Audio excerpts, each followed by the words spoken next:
Well, I was well, okay. I came in totally open minded, and I thought it was gonna go one way, and I'm like, okay, okay. So trying to be as accurate, and this is just going from the text this person is sharing. This is a woman who fell out of favor with DOA and apparently was a supporter, helping to pay for various bills, and then got very angry that DOA put up a Free Palestine hashtag. And that seems to be the origin of all this stuff. There's other players involved. I'm going to look more into it, so I want to be fair to those people. But apparently, this person felt, I'm assuming the obvious, someone who identifies as a Jewish woman, felt that Free Palestine hashtag raised alarm bells about DOA and where he stood on the Jewish issue. And I'm trying to make heads or tails of what the texts allegedly reveal. And again, to be fair, I'm not saying DOA is innocent in all this. We're tying two different issues. So one of the issues is this Jewish woman is giving Scott money and feels that Scott stole the money.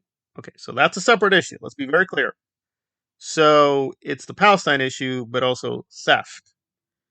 So, but one thing can be true and the other does not necessarily mean it's true. So you're saying he's a scam artist, he stole the money. Okay, there's that element, but also you don't like his politics. But there's bad logic. You're reading into he's a scam artist because he has bad politics. So I don't know. It's a little shifty. It's a little shifty. So let me, and again, I'm going to read back a lot of stuff here. Just you know, it wasn't necessary. It's also these texts are very repetitive, so hopefully people get the general sense. So basically, he does the Free Palestine hashtag.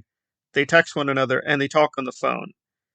And DOA defends himself saying, "Okay, listen, I am not aligned with any movement or party or whatever." Well, that seems a little silly. So, I'll take that. He's misspeaking. But he says that the Palestinian children should get humanitarian aid. He has Jewish friends. He doesn't see the problem here. And the woman responds that Free Palestine is, I guess, essentially a terrorist organization, terrorist movement, and it's a threat to Israel and my country. So I'm inferring the obvious. She identifies as an American citizen. So this is an American Jewish female citizen who is alleging that DOA is either naive or stupid and helping who? I guess pro-Palestinian terrorists. I don't even know where to begin. So, okay, so both sides say they studied the issue. So, I'm just going to say both of them do seem to have a basic understanding, but that's about it. And I know most people care about the juicy drama, but I'm going to have to do some history lessons here. I'm going to keep it very short and simple because I think, to put it mildly, both sides are confused, but this woman is definitely very confused. Like, she's just not getting things right. So, and she's just stating things that are factually false. So, okay, so one thing, in terms of Hezbollah, whether you like them or don't like them, whether you want to call them brave resistance people, terrorists, whatever, the hell of the earth, whatever. The point is factually, empirically stating Hezbollah did not exist except for Israel. What happened is Israel invaded Lebanon, which they did. That did happen. And technically, that's the second invasion of Lebanon. Yeah, they invaded Lebanon so many times. They bombed it so many times. It's crazy. Okay, they invaded it twice. On the second invasion in the 1980s, Hezbollah was created in response to the invasion. As far as I know, that is the record. If you have any counter evidence, please put it down in the comment section. That is the record. Israel invaded Lebanon, and Hezbollah was created as a response. Say it's a bad response. You can say that all you want. Not good response, but the point is it responded to the invasion. So this attempt to rewrite history that, oh, and by the way, Hezbollah, yeah, the Hezbollah was created in response to Israel. Same thing with Hamas. Hamas is an instrument of Israel. You do any real research into Hamas, Hamas is just a puppet. Like the idea that Hamas or Hezbollah or whatever, even together, are a threat to Israel, that's just propaganda. They're just not. They're just not. There's a difference between the stated intentions of an X group versus what's really going on. Now, does Hezbollah rhetorically say, whatever, we're going to destroy Israel, yada, yada, yada, destroy, yeah. Yeah, they can say that all they like. Have they done it? I mean, this group has been in existence now over 40 years. You'd think if the goal was destroy Israel, they would have done it. They can't do that. It just there's a difference between intentions and capabilities. So this person is just okay, and that's just Hezbollah, and it just becomes a free for all. So, and again, there is a place here that I mentioned in the other video, which is there.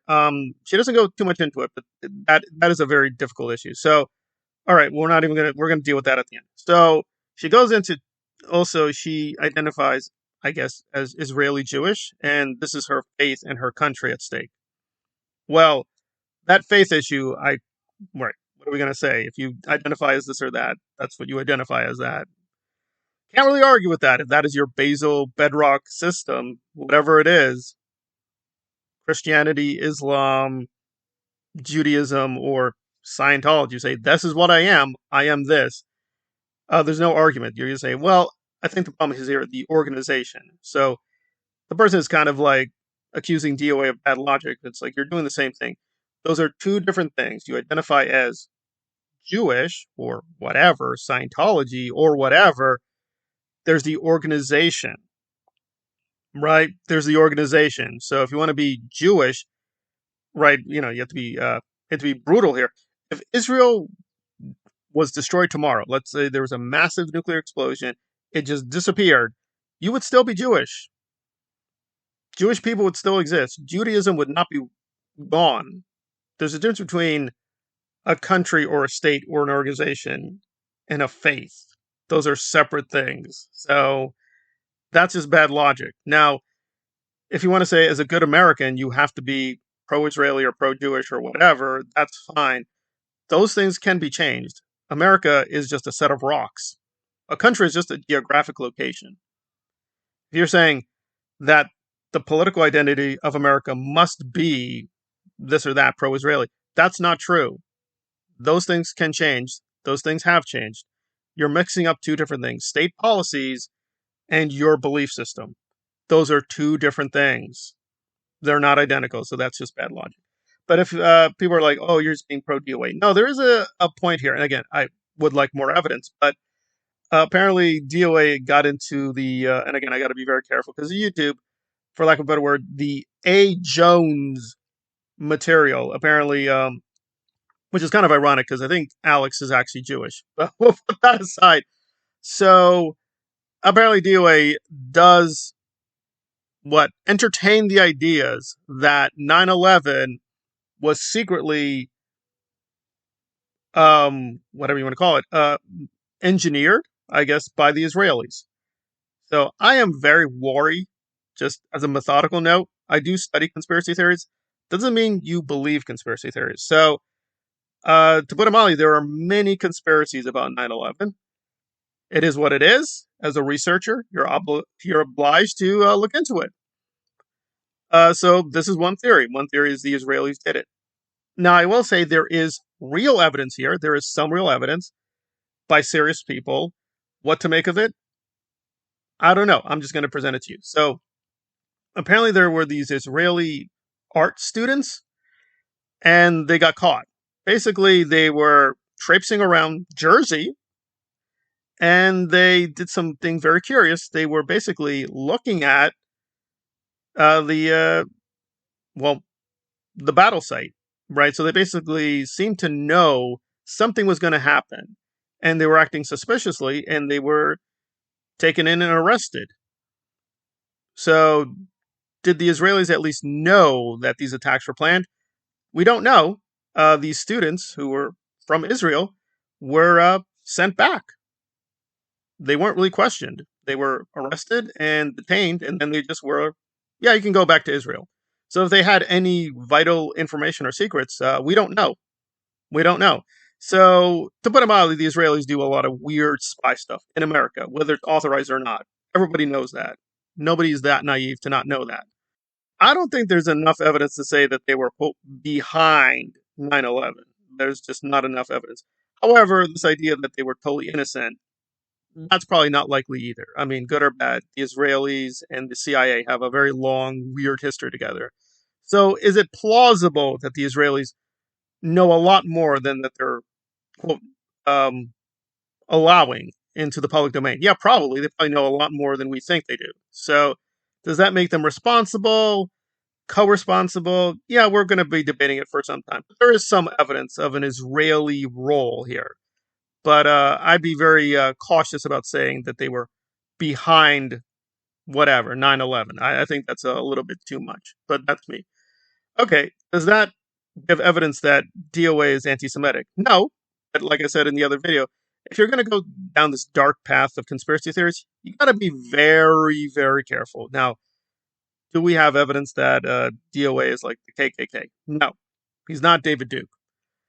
But again, when you go down this very dark path of conspiracy theories, you're going to run into people like that because this is what those groups like to do. They like to say, who's really behind everything? And a popular answer is, you guessed it. So, yeah, it's a very murky, difficult territory. Okay, so let me just wrap up. She made some legitimate charges that DOA may have stolen some money. Okay, all right. I mean, I get the basic gist here, but I mean, we're frankly talking about two issues. One, you don't like his politics, which is fine. Also, you don't like him grifting. Okay, that's also fine. However, right now, you seem to be upset about his grifting because of his politics. Well, that doesn't make sense. And to be fair, I'm not accusing her of being like an Aaron Smith Levin guy in disguise. I really don't know this woman, but I would caution the bad logic on both sides that now she's very opposed to DOA. So is Aaron. And again, I want to be very careful here. Aaron seems to be okay with some neo-Nazis helping him, right? Now, to be fair, these neo-Nazis don't like Aaron, but they're attacking some of his former friends. So I'm going to be very blunt about this. So Relatable Reese is getting attacked by some neo-Nazis. And Aaron is just turning a blind eye.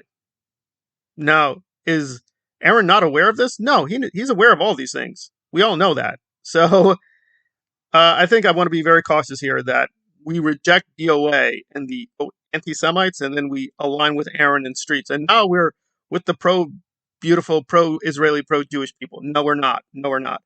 It's like both sides can be faulted. So I've been given here evidence that DOA is, to put it mildly, not a real expert on Palestine, but neither is this woman. So there we go. So it seems to me very bad logic on both sides. And that's where we are so far. Any evidence that he's really anti-Semitic? I'm not seeing it. I'm not seeing that at all. But I would say both sides need to think through more carefully their position.